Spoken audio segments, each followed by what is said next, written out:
Boa noite, gente que ama. Boa noite, gente alegre. Hoje a gente está aqui com vocês, com muita alegria, com um tema muito rico, muito interessante, que é Espiritismo, um ato de amor. Para a gente falar de Espiritismo, se ficar no Espiritismo somente, é a teoria.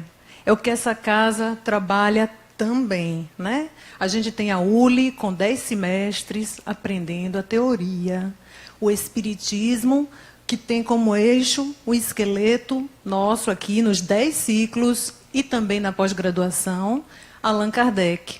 E a gente amplia o olhar para as psicologias, para a sociologia, para a antropologia, para a filosofia, para as ciências, né? Mas com o eixo sempre em Kardec. E espiritismo, ser espírita, é algo que vai além, né? A gente precisa pôr em prática. Porque na certeza de que somos espíritos imortais, os nossos valores mudam. Os nossos valores mudam. E quando temos essa certeza de que somos espíritos imortais, que os nossos valores mudam, a gente começa a se preocupar. Será que eu estou dando importância ao que realmente importa na minha vida? E a gente começa a ter focos, metas diferentes. Então, é pôr em prática, ser espírita é pôr em prática aquilo que a gente aqui na teoria trabalha e trabalha bem. Trabalha de uma forma muito bacana, muito abrangente. E para isso, como é que a gente coloca em prática esse ato de amor? Né? Esse espiritismo como ato de amor. Aí a gente está aqui com muita alegria, com Susan representando a psicologia, com Cristiane representando a área do direito, e com Sheldon, que ele precisou ficar do meu lado, porque é o mais danado, aí a gente fica assim, controlando, na área da medicina. Porque são 3 áreas importantíssimas na vida do ser humano. O tempo inteiro a gente está, de alguma forma, se relacionando com as 3 áreas. Então, a gente trouxe aqui, a Casa convida com muita alegria, e eu passo a palavra primeiro para a Susan, que trabalha aqui no nosso núcleo de psicologia, ela supervisiona o núcleo de psicologia daqui, e com vocês, Susan.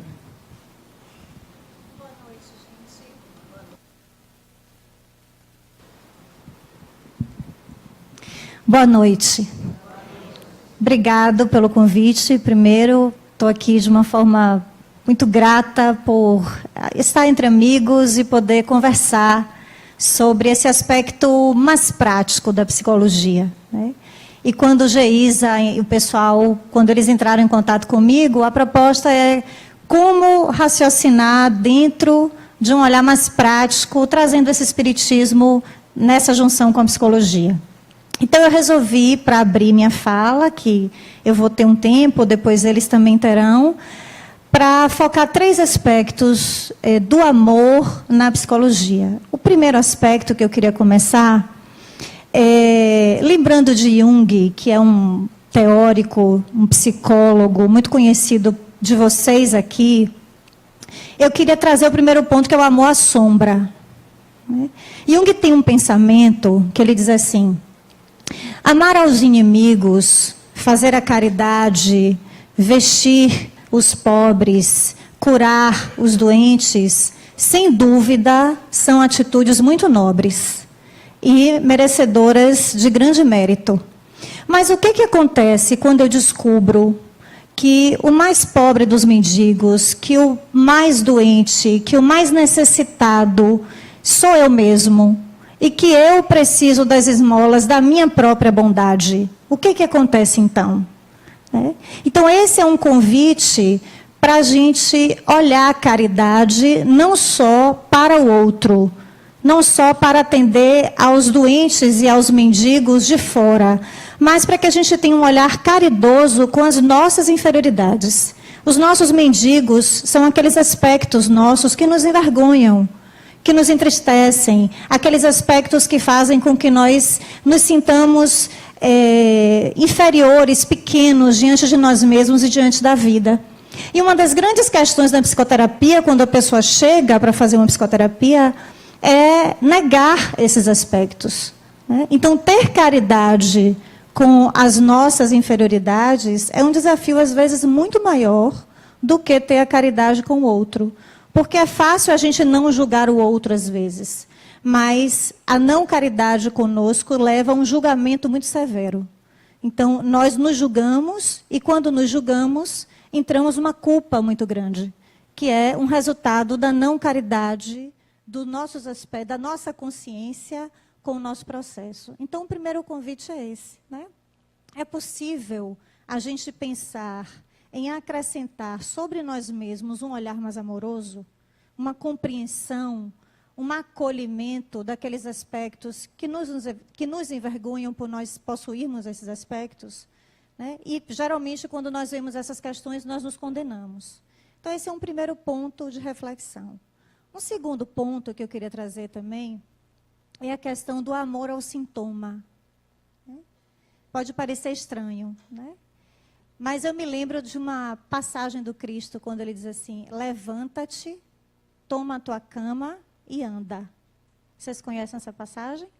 Quando ele tá curando um paralítico, ele dá essa orientação: levanta-te, toma a tua cama e anda. Não deixe sua cama por aí, não. Leve sua cama junto com você. Ou seja, acolha a sua dor. Tenha sempre por perto a sua fragilidade. Tem um amigo meu psicólogo que ele tem umas frases muito bombásticas. E ele diz assim, parafraseando o amor de Cristo, ele diz: ama o teu sintoma como a ti mesmo. Né? Ao invés de amar o próximo como a ti mesmo, ama o teu sintoma como a ti mesmo. Por quê? Porque é a dor que faz com que a gente desperte a consciência.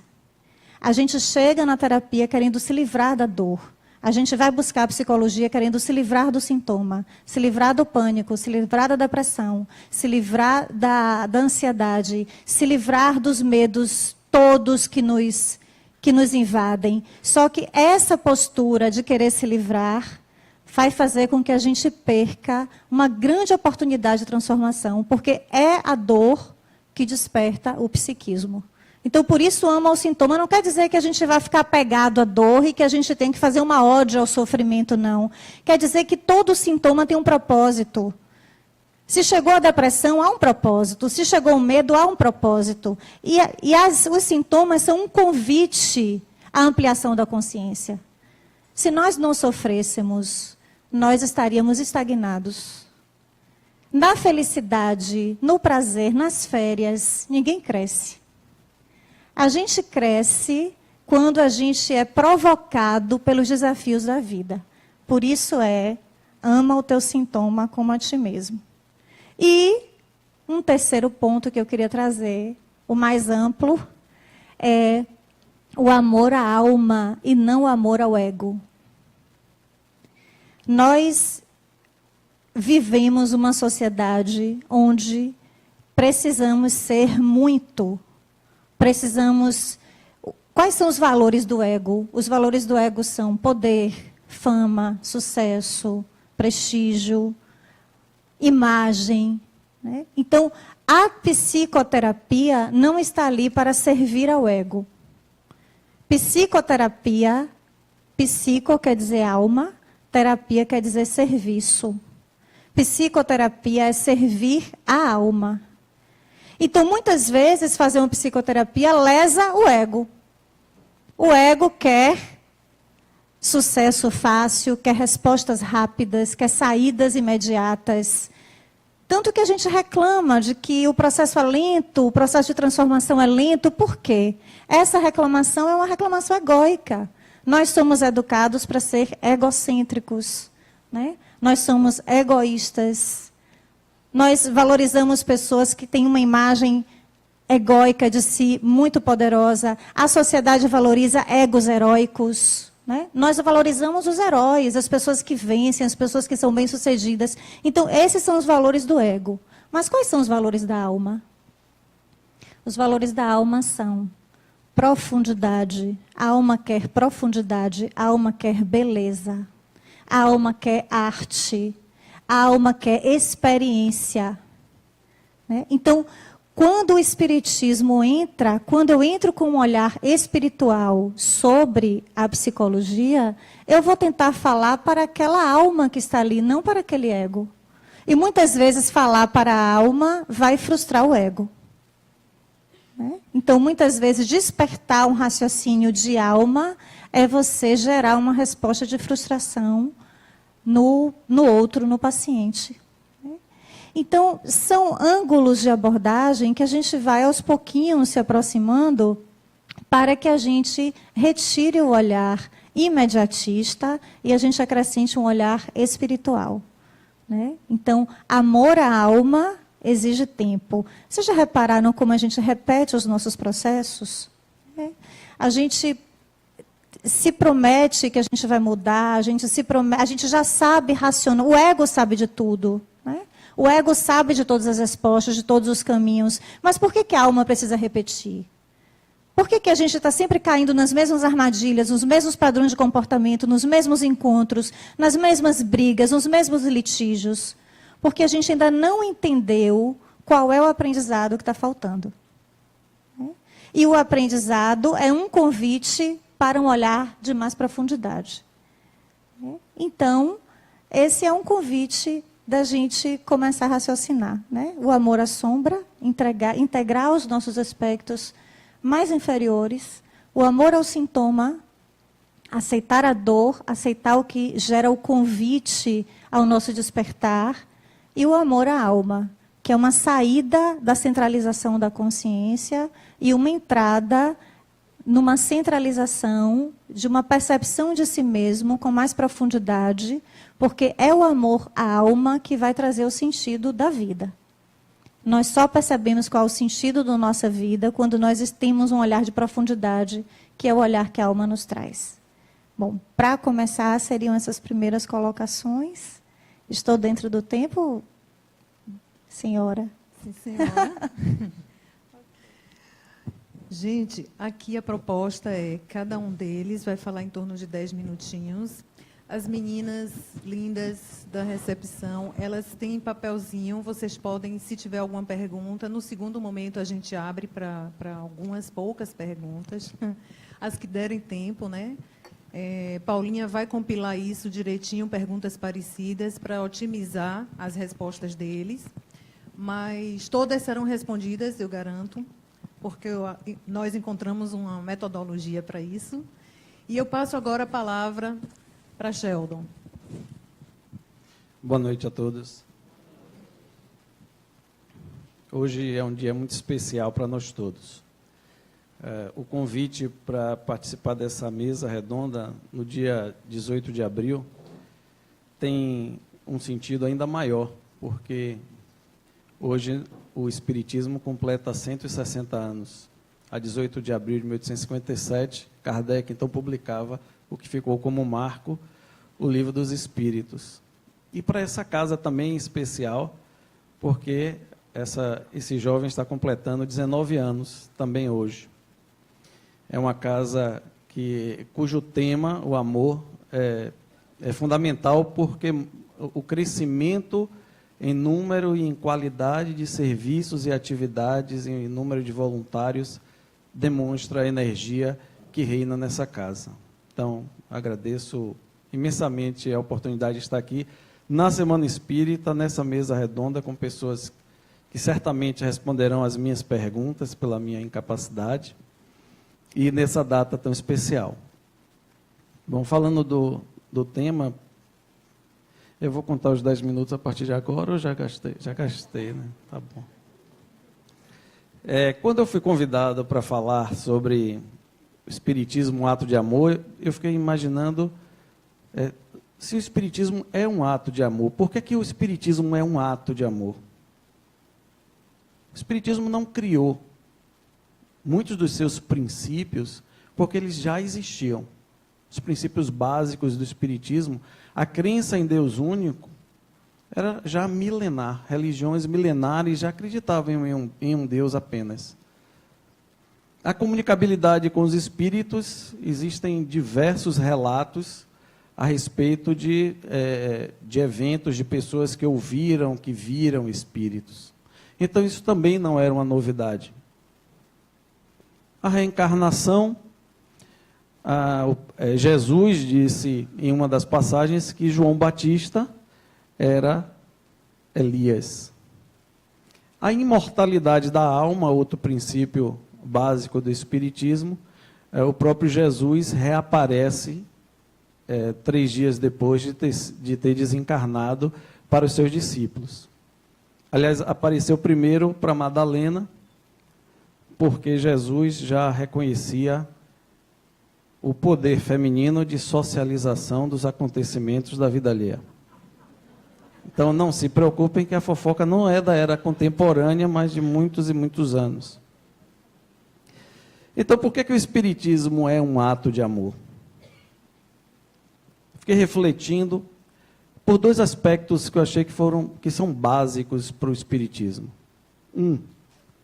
Os espíritos, através da metodologia, que a gente pode dizer, a metodologia educacional de Kardec, ele traz as bases sólidas para a compreensão dos fenômenos que aconteciam de forma ocasional, eventual. Ele explica com provas irrefutáveis o que, na verdade, estava ocorrendo. E o segundo aspecto é o paradigma do Espiritismo, que é o Espírito. O Espiritismo traz o Espírito.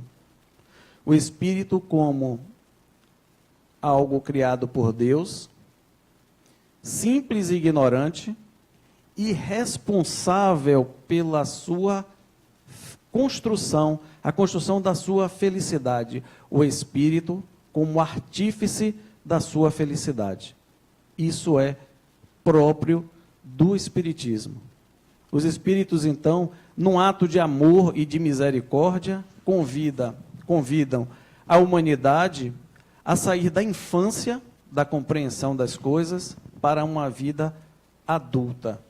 Pelo menos naquilo que a gente pode conceber de possibilidade evolutiva do nível que nós nos encontramos. Apesar de algumas pessoas e algumas religiões insistirem em permanecerem na fase infantil, que coloca Deus como um ser punitivo, que manda as pessoas para o céu, para o inferno, para o paraíso, que bota culpa, muitas vezes no sentido de oferir benefícios políticos, sociais e econômicos.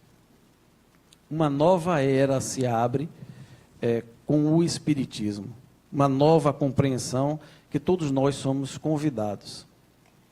Vinícius, que foi chamado o apologista do Cristo, que encarnou aqui no Brasil no século passado, ele foi considerado um dos educadores espíritas, um dos grandes educadores espíritas.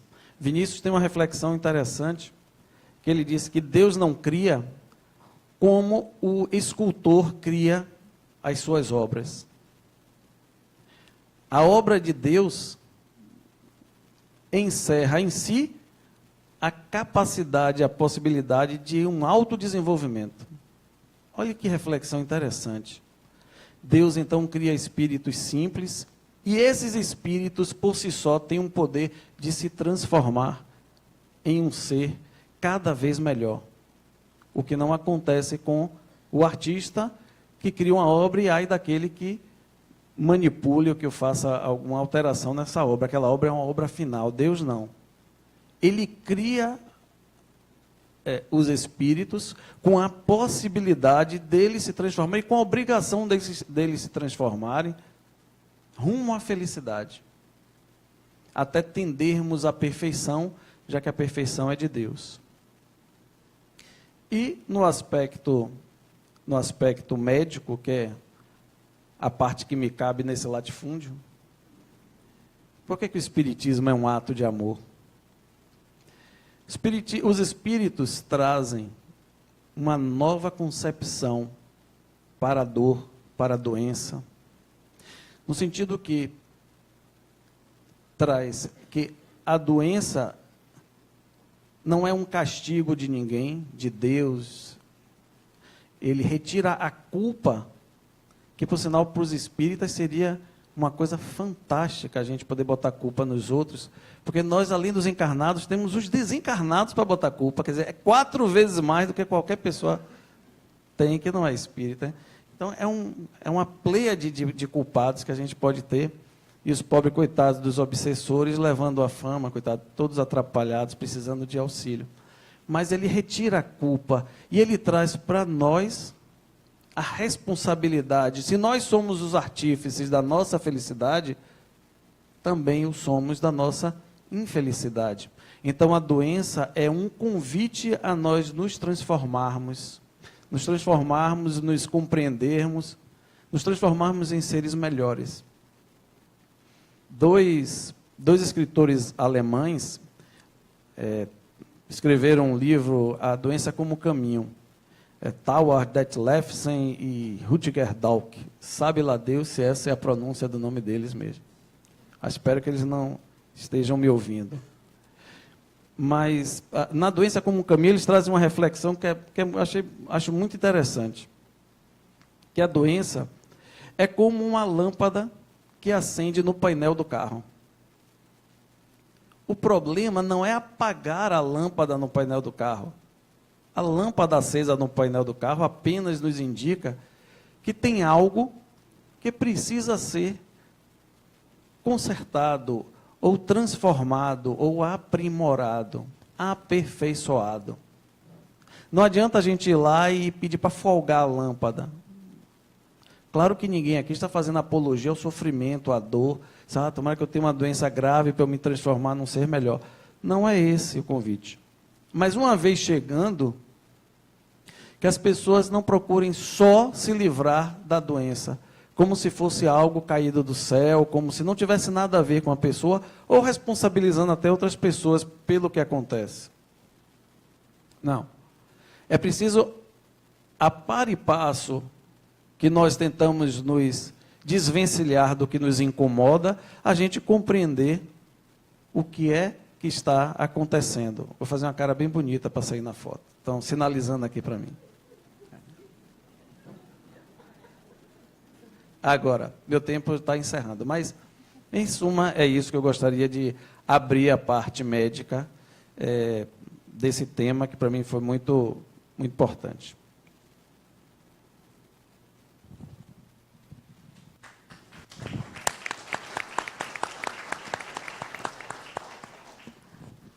Vamos agora ouvir Cristiane, com a área do direito.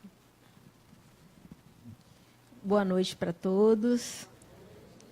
O direito ficou pelo final, né? No final, não sei porquê, mas eu lembro quando eu passei no vestibular para direito, meu pai ficou muito triste, porque ele achou minha filha vai ser advogada, e realmente, diante de tantas gozações, de tantas brincadeiras que tem com o direito, então, a ideia que se tem de um profissional de direito é muito ruim, infelizmente.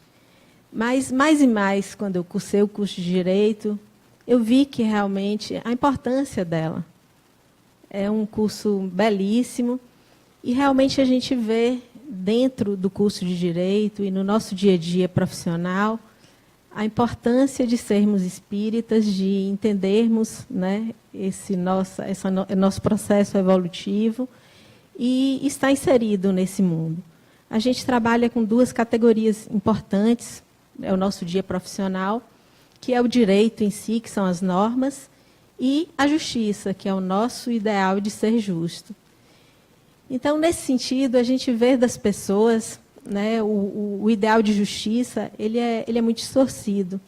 Essa semana, chegando de Conquista, pegamos um táxi, e o taxista começou a contar uma história, que aqui no interior próximo, estava tendo uma violência muito grande, muito saqueamento na cidade, muitos assaltos, uma violência absurda.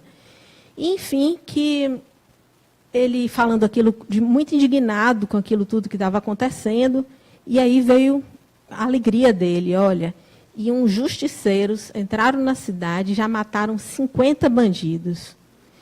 Uma alegria tão grande, e eu fiquei ali parada. E depois ele aprofundou a conversa, e colocou que, na realidade, um filho dele tinha falecido no ano anterior, vítima de violência. Falou de forma muito tranquila, mas eu via naquele olhar dele o olhar de quando as pessoas nos procuram, quando se sentem injustiçados. Então, a justiça, ela se casa muito com a vingança. Então, sem querer, as pessoas que lidam no dia a dia com algo que eles deixam de ter, ou que o direito dele foi respeitado, vem a questão da vingança. E aí a gente fica pensando realmente aí nesse espiritismo, ato de amor, e nessa evolução dessa justiça, né? A gente vê que está muito próximo, né? A lei de, né? Há 2000 anos atrás a gente tinha a lei de Moisés, olho por olho, dente por dente, que já foi aí uma igualar. Tirou meu olho, então vou ter que buscar o olho também, né? Tirou minha mão, vai ter que pagar com a mão. E hoje a gente vê normas extremamente evoluídas, normas que, né, Sheldon lembrou bem aí dos nossos 160 anos do Livro dos Espíritos, e a gente vê que realmente a norma ela tem evoluído junto conosco. E realmente esse ideal de justiça que vem de cada um, ele se perde nesse momento onde a gente vê a justiça vinculada ainda à vingança. E nesse ato de amor, no nosso dia a dia profissional, é muito difícil, porque todo mundo que vem procura, no meu caso, eu sou advogado, o juiz já vê de uma outra forma, o promotor de outra, mas todo mundo tem o seu direito, ele acredita no seu direito. Então, ele não vê o direito alheio. Nos escritórios de advocacia, o que se busca? Espera aí, eu tinha comprado um apartamento e esse apartamento era de frente para o mar. E eu só recebi um apartamento com uma frestinha para o mar. Então, eu quero o meu direito, porque eu tenho que ter uma indenização, porque aquela janela deveria ser completamente para o mar. E aí a gente vai olhar, mas espera aí, vamos ver seu contrato, o que você assinou? Ah, não, mas realmente, no seu contrato não está dito aqui que você comprou um apartamento com vista para o mar.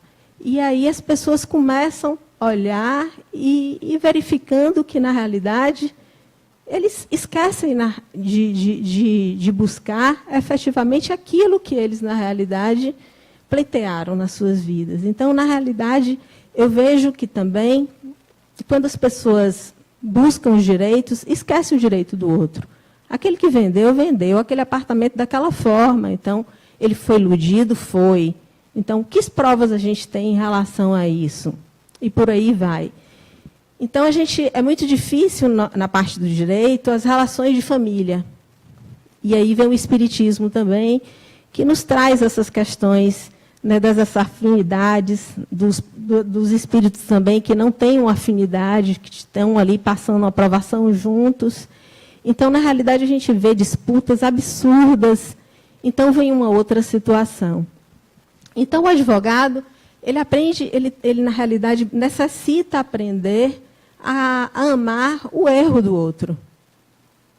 Muita gente fala, mas aquela pessoa ali cometeu um assassino absurdo, e aquele advogado tem coragem de defender aquela pessoa. Aí é sempre um absurdo para isso. E hoje eu lembro de meu pai, quando ele falou do advogado, é exatamente isso. É como se o advogado, ele na realidade, estivesse ali para defender aqueles que erram, meramente os que erram.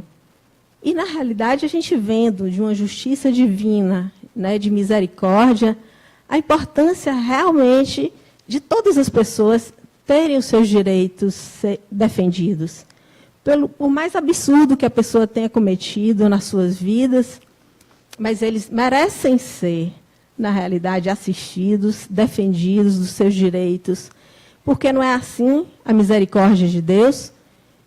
Então, eu fico imaginando nós, quem fomos nós no passado, se a gente não tivesse uma misericórdia? Será que, se a lei do talião valesse para a gente também não estaria ainda muito mais lá atrás? Quantas e quantas pessoas a gente pode ter feito mal E será que a lei de misericórdia também nos atinge? Então, nesses momentos, diante dos males que as pessoas nos fazem, a gente, no lugar de buscar leis cada vez mais rigorosas, nós temos, na realidade, que também termos amor e acreditarmos no processo evolutivo também da legislação. Acreditarmos não como aquele taxista colocou, que, na realidade, é mais fácil colocar um justiceiro e acabar com todo mundo. Então, temos que realmente nos aparelhar de uma justiça verdadeiramente justa, de uma justiça que realmente, né, cumpra os seus objetivos. Eu sei que é muito triste para a gente, nesse momento que a gente vê tanta corrupção, tantas questões absurdas nos presídios, a gente lembrar da questão educativa desse momento que a gente vive, não só no Brasil, mas em diversos países. Mas, efetivamente, a gente precisa acreditar nisso, a gente precisa buscar que realmente essas penas e essas formas de educação àqueles que erraram sejam reais, sejam justas e sejam menos corruptas. E não, na realidade, a gente buscar ainda retroagir à vingança normal. Então, eu vejo que o direito, ela também nos convida aí a um processo de amor ao erro, ao nosso e ao do outro. Um processo também de amor ao direito do próximo. E um processo de amor também a nós, advogados, sobretudo, no momento de perder uma ação. Então, eu vejo muito um mergulho. E, nesse sentido, o Espiritismo é fantástico para a vida de um operador do direito.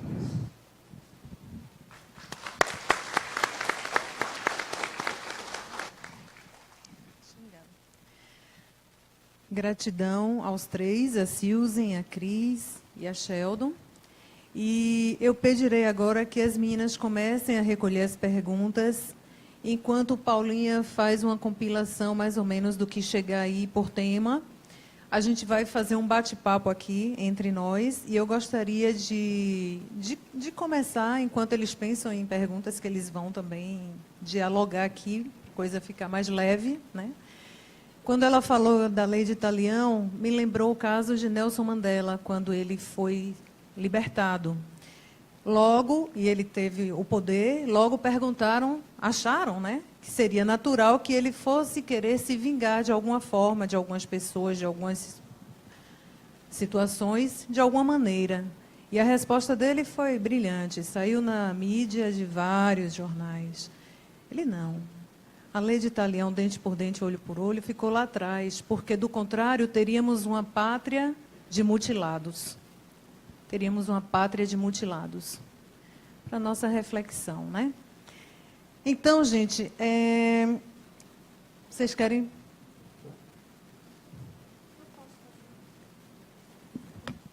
Posso fazer uma pergunta para Sheldon? Quando você falou, eu fiquei pensando, Sheldon, Foi combinado. Todas as perguntas hoje vão ser para ele. Isso é? Não sabia desse combinado, mas tudo bem. Não, viu, gente?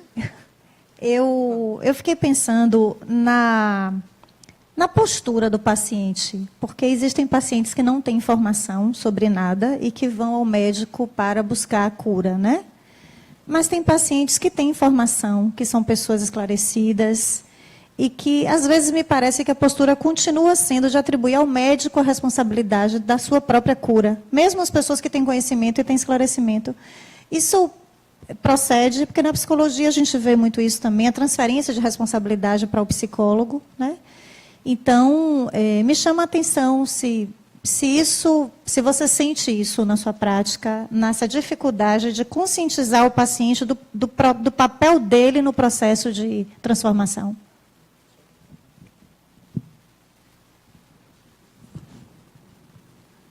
Interessante, porque foi essa pergunta que eu imaginei fazer para vocês. Interessante. Mas, Suzy, isso é muito claro na vida médica. A gente brinca, principalmente os cirurgiões, e diz que chega aquela pessoa cheia de problemas graves, o médico coloca o dedo, fez pronto, agora foi tudo responsabilidade do médico. Então, cada vez se faz uma medicina mais defensiva, o que torna a medicina mais cara. Então, uma medicação que trataria, uma medicação barata, simples, que trataria um problema teoricamente simples, ela é substituída por uma medicação muito mais cara, que tem uma chance maior de curar, mas às vezes um pouco maior. E se a gente tivesse a consciência, ou talvez a maturidade, de compreender que esse processo de cura é um processo que às vezes demanda um tempo e uma certa paciência, as pessoas usariam medicações mais simples, fariam exames mais baratos. Então, hoje, diante de um sintoma, não. Se eu vou pedir um exame, eu peço logo mais caro, para que aquele paciente não ache que eu também fui incapaz de resolver o problema dessa pessoa. Isso torna a medicina muito mais cara. É uma medicina que hoje em dia se fala uma medicina defensiva. E uma parte disso é culpa dos médicos, e uma parte é culpa da mídia, uma parte é culpa dos pacientes. Uma vez me perguntaram aqui, como proceder diante de um erro médico? Eu fiz da mesma forma que a gente deve proceder diante de um acerto médico.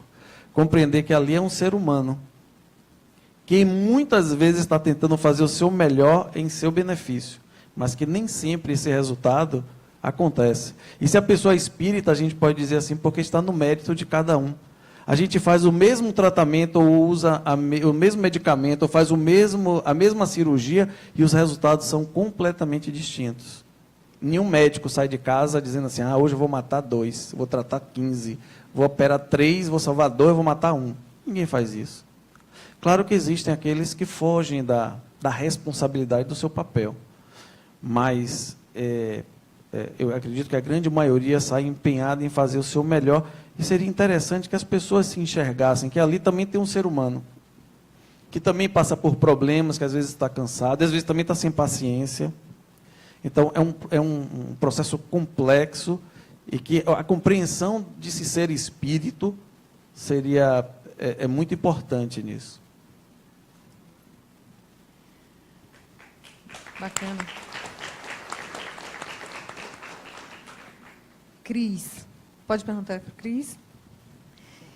Cris, Chico Xavier, perguntaram para ele uma vez o que era a Constituição Federal nossa. E ele respondeu que a Constituição é o código de evolução de um povo. O código de evolução de um povo. E eu gostei dessa pergunta, dessa resposta que Chico deu, né? Porque às vezes a gente tem uma legislação que me obriga a usar o cinto de segurança. Meu Deus, o cinto de segurança, né? Para mim é segurança, né? E a gente ainda precisa. E tem um guarda ali, põe o cinto. Eu estou usando o cinto por causa do guarda ou por minha segurança? É engraçado como a gente tem essa coisa de interpretar a legislação. Aí, com isso, eu queria te perguntar o seguinte, como é que a gente lida com os desvios de interpretação da lei e com o mau uso das brechas que algumas legislações deixam? Porque a gente sabe que tem alguns profissionais que se aproveitam de algumas brechas para um mau uso. Como isso é visto na sua área? Bom, nós brasileiros, eu acho que temos uma das constituições mais belas, mais profundas e mais cidadãs que eu conheço. Na realidade, né, muito baseada no direito romano, alemão. E ela é realmente uma lei maravilhosa. Então, essa fala aí de Chico, na realidade, demonstra muito a evolução realmente das pessoas. Então, eu entendo que a nossa legislação ela é maravilhosa. A gente tem lei para tudo e lei realmente justa. Eu acho que estamos chegando num momento onde, realmente, nesse ideal de justiça divina, é para onde a gente está caminhando. Eu estou assistindo um seriado na Netflix que fala de disputas de advogados, chama Suits. Então, o que eu vejo é que, nos Estados Unidos, pelo menos, as pessoas mais e mais têm buscado fazer acordos. Pelo menos no direito civil, mesmo em alguns direitos pessoais, no direito criminal, se busca fazer acordo, porque a gente está chegando num momento onde as próprias pessoas conseguem se ajustar os seus direitos. Então, eu vejo que realmente, né, nós, pelo menos nós advogados, a gente vive sempre de brechas. A gente quer que o direito, porque muitas vezes a gente tem uma justiça que a gente acredita que esteja do nosso lado, e muitas vezes o direito ele não protege muito o nosso cliente. Então, na realidade, a gente sempre busca brechas específicas ou busca efetivamente que aquela lei prospere em relação àquele caso específico. E, na realidade, a gente vê também muita gente que se aproveita dessas brechas para o mal, para ver, né, que o processo realmente, né, caminhe indefinidamente, de uma forma lenta, ver que aquele processo seja julgado de uma forma injusta, sob o ponto de vista da justiça e não do direito. Então, realmente, eu acho que isso depende muito do profissional. Então, por isso que, mais e mais, a gente se apoderando desse amor nas nossas vidas, nas nossas relações profissionais, a gente não vai deixar que essas brechas aconteçam de uma forma negativa e sim positiva. Obrigada, Cris. Vou perguntar aqui a Silvia, eu acho que queria devolver para ela também aquela pergunta que ela fez para Sheldon. Né, esse sentimento diante das questões, sob o ponto de vista de psicologia, no seu dia a dia de clínica, onde vem questões profundas, e essa habilidade, esse sentimento do profissional em ajudar e muitas vezes não conseguir, como é isso no seu dia a dia profissional?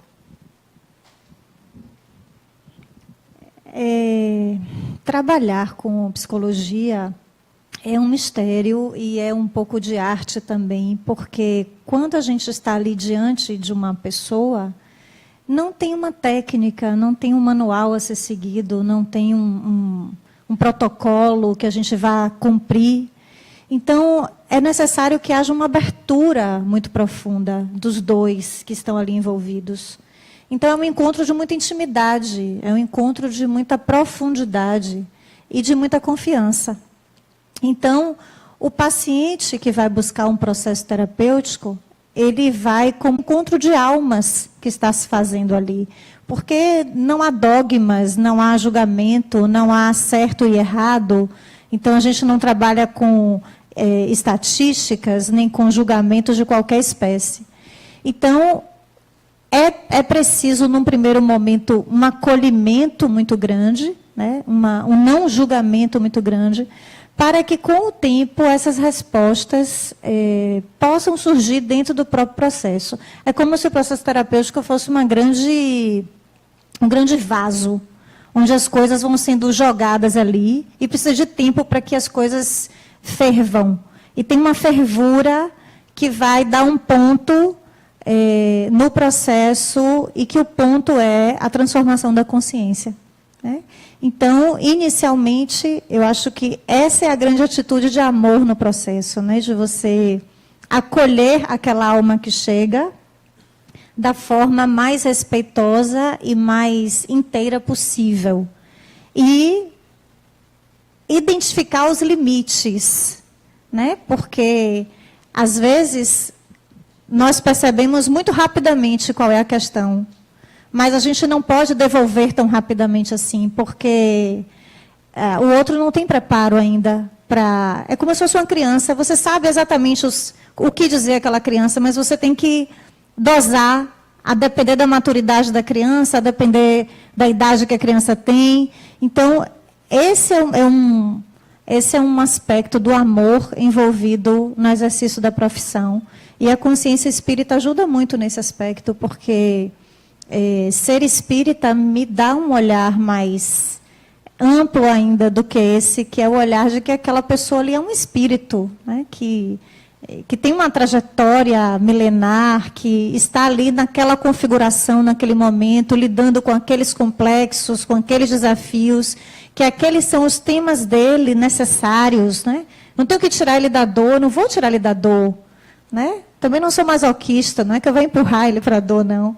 Mas é preciso suportar um tempo essa dor. porque esse espírito precisa lidar com o ir e vir dessas questões até que a sua consciência maior seja revelada. Então, eu acho que essas são algumas diretrizes importantes do trabalho.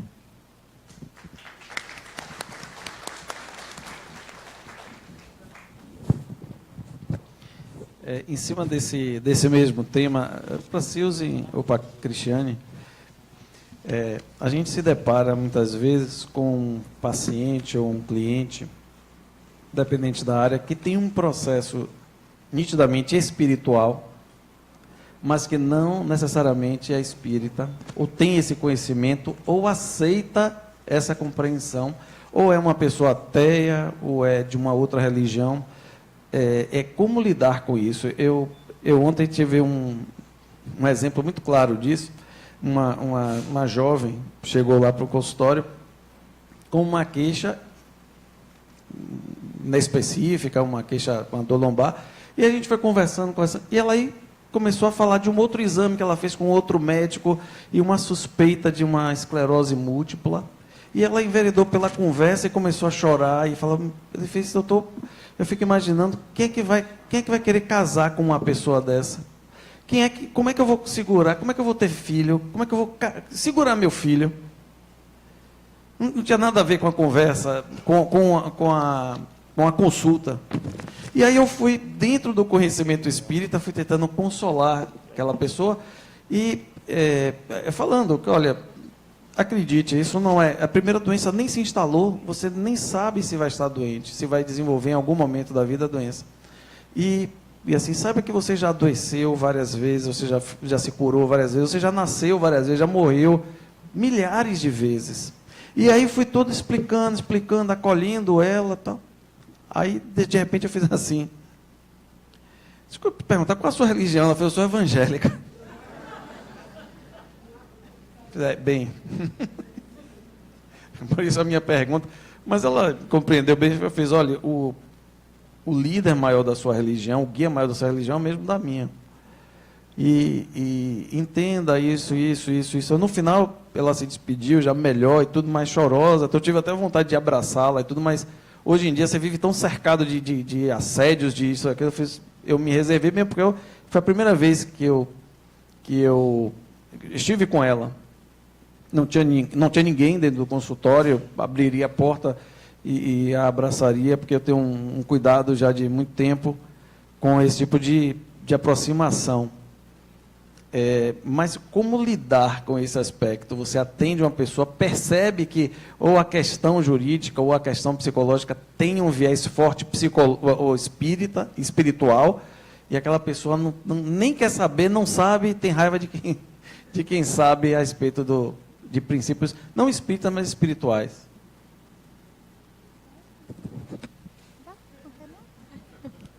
Vamos lá. Fala um pouquinho, você fala um pouquinho. Eu acho que isso é o tempo inteiro, né, Sheldon? Acho que quando as pessoas buscam, né, eu acho que já tem uma questão espiritual ali muito instalada. Aqui na Fundação, que a gente faz aqui no Núcleo Jurídico, temos um atendimento jurídico gratuito aqui, e a gente vê muita questão de família e muito nesse sentido também.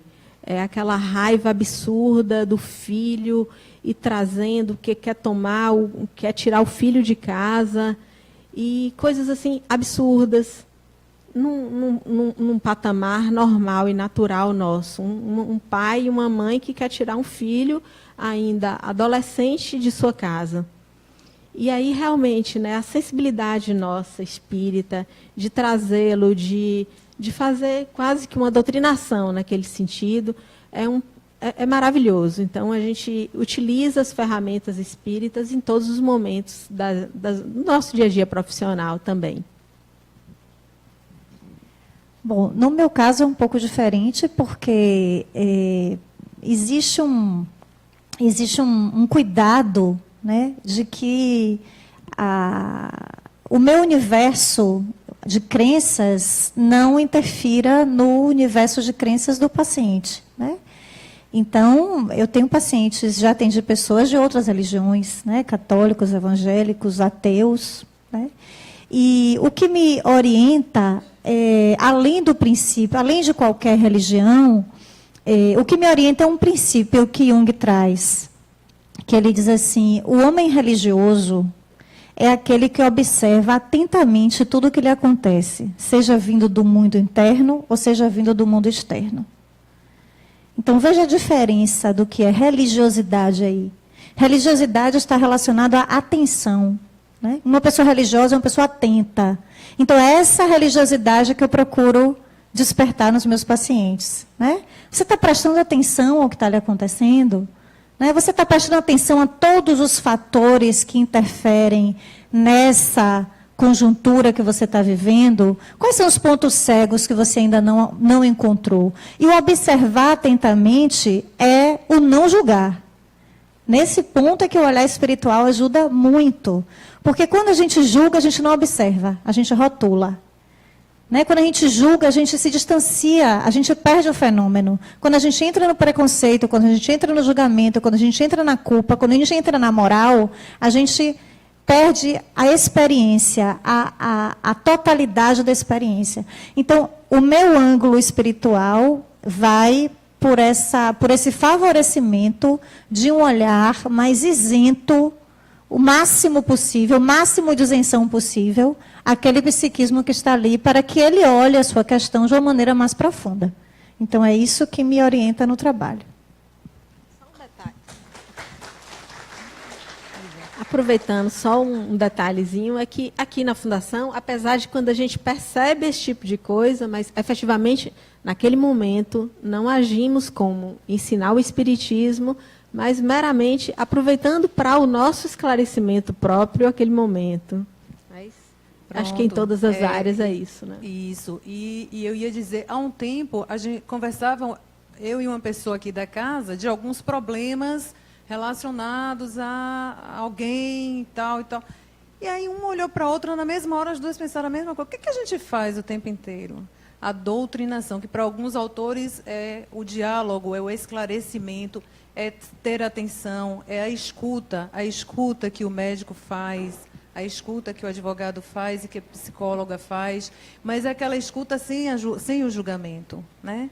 É aquela escuta tentando sentir de verdade o que é que o outro está sentindo, o que é que vai naquela alma, e saber de que forma você vai conduzir, de que forma você vai acolher, qual é o direcionamento que a gente dá.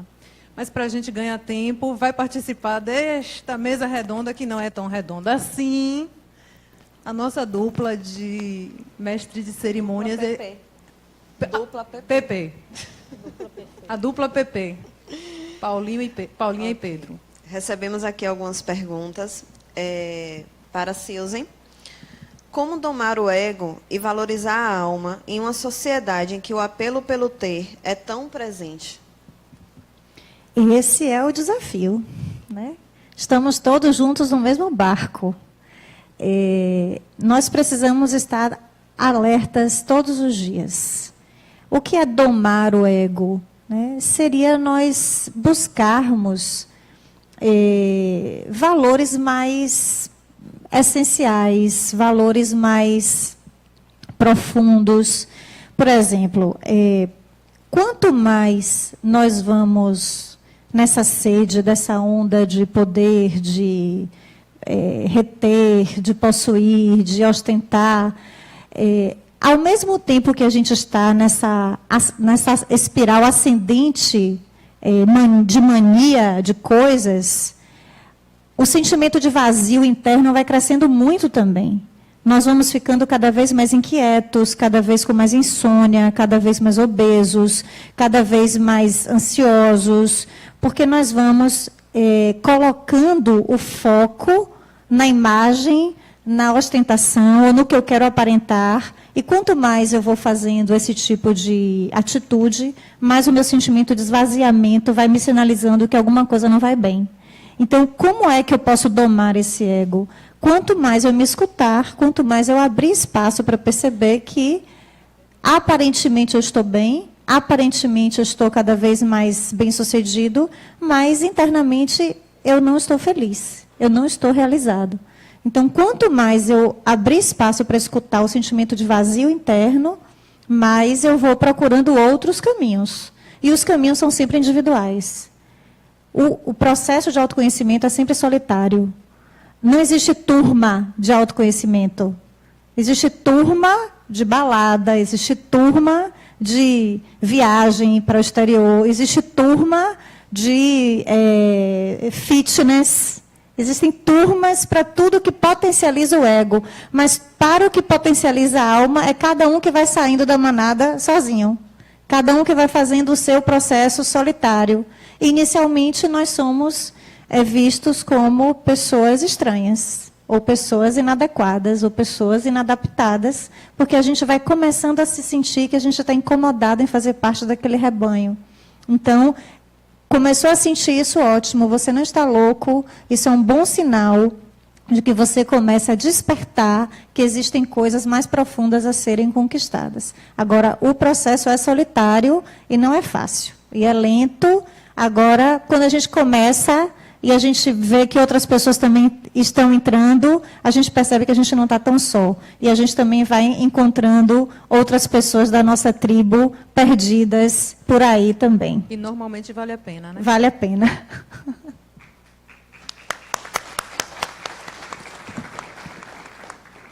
Essa pergunta vai para Sheldon.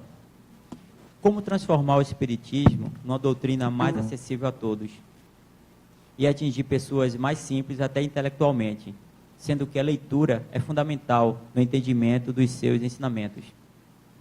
Olá, eu estou aqui É muito para... difícil. Olá. O Espiritismo convida a uma compreensão que muitas vezes as pessoas não têm. Não é uma questão de acessibilidade. É também de acessibilidade, porque numa pesquisa feita recentemente, os espíritas estavam entre os mais cultos entre os religiosos, assim como os judeus. Lê-se muito e o livro aqui custa muito caro. Mas percebam que frequentar um centro espírita, que é o básico para a gente começar a compreender, poucas religiões oferecem de forma gratuita. A maior dificuldade, na verdade, no meu modo de ver, é você abrir a sua mente para algo que você construiu ao longo de encarnações de uma forma diferente. As pessoas que muitas vezes têm essa dificuldade foram pessoas que trazem aquele Deus primitivo, punitivo, que se conforma com a culpa. É muito difícil a pessoa dizer: você é o artífice da sua própria vida. Você pode matar uma pessoa. E as pessoas: não, eu não posso. Pode sim. Possibilidade, todos nós temos. Agora, devemos fazer isso? Você está disposto a assumir a responsabilidade pelos seus atos?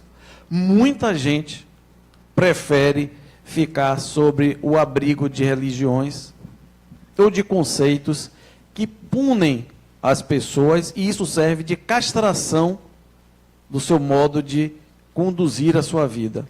É a escolha informada, né, Sheldon? Exatamente. Próximo. Rodrigo, você pode botar o... Olha, a gente encontrou como metodologia isso aqui, o e-mail deles, que eu peguei e estou passando para vocês, porque as perguntas que não forem contempladas aqui, eu peço que vocês enviem para eles, porque eles estão com a maior boa vontade, foi combinado antes, eles se dispuseram a colocar o e-mail para que ninguém saia daqui com interrogação. Quer dizer, você vai com a interrogação, mas em casa você manda a sua interrogação que eles vão responder. Cristiane, a justiça restaurativa no Brasil é pouco difundida e praticada. Essa justiça restaurativa é um processo de evolução das relações dos vínculos dos cidadãos, restaurando as relações. Por que tão pouca divulgação? É verdade, não só essa justiça restaurativa, mas outros, né, procedimentos de justiça que a gente vê aqui no nosso país, que infelizmente não é tão acessível ainda. É o que eu digo, né? Na realidade, as normas que nós temos aqui no nosso país, elas são perfeitas. Mas o acesso a elas, às pessoas, é muito difícil. Elas não têm, e normalmente quem pode estar proporcionando isso é o operador do direito, é um advogado, quando chega aos consultórios dos advogados e por aí vai, aos defensores públicos. Mas hoje, de qualquer forma, a gente já vê bem mais aplicada do que há um tempo atrás. E a tendência, na realidade, é que essa restauração ela seja mais aplicada. Assim como os acordos, as mediações também, elas sejam mais utilizadas no dia a dia. Até porque fazemos parte desse processo, né, evolutivo aí da justiça.